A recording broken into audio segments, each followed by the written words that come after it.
I think it goes without saying that I'm really proud of this team. There's a lot of pressure on them coming into this tournament and a lot of expectations on basically a new team.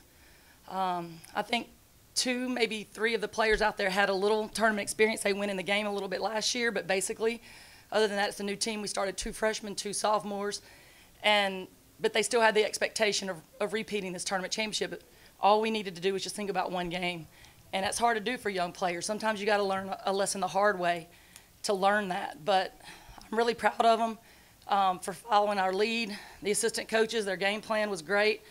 South Alabama's game plan was great. I don't know if everybody understands what a tremendous team that was that we just beat, and what a tremendous coach that was sitting on the other side of us. But he's really good, and they're really good. So, again, I'm just really thankful. I don't know if there's been many times that we've shot in the 30% and the other team shot in the 50%, and we still came out and won. But it was because, once again, rebounding. We out-rebounded them by 19, so almost 20. If it wasn't for that, we wouldn't not have had a chance in the game. And I want to credit Skyland Holmes for coming off the bench. She set the tone on rebounding. She came off the bench, very selfless, and just did the job. She just went to work, rolled her sleeves up and went to work. So I'm proud of the whole team. Questions for Coach Rigby? You mentioned South Alabama's game plan, and at the end finishing 1 of 10 shooting. Just what they do on defense to close that gap?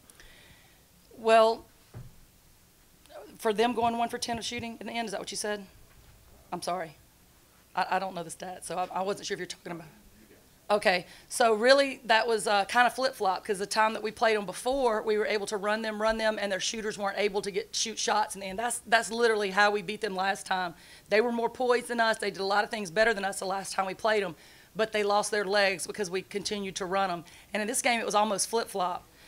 We are playing not as many players as we usually do, and it looked like our legs got tired. We were missing shots, and they were making them in the end.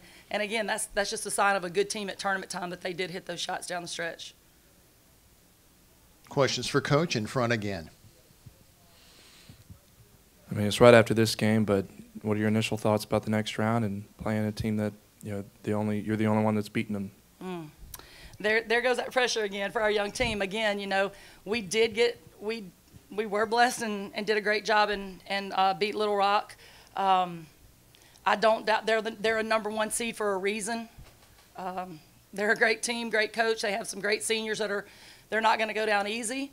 But right now, it is about our players managing their energy tonight, getting legs back under us, following a very simple game plan against Little Rock, which involves a lot of rebounding, and just building confidence. We've been doing a lot of confidence builders in the hotel rooms, and that's going to be what the next day and a half looks like for us. Questions for the coach? Go ahead. Coach, what did you tell your team in the huddle before that last defensive sequence? Well, I want to give credit to my assistant coaches, because at first we said we were going to run a zone defense, which is a little uncharacteristic for us.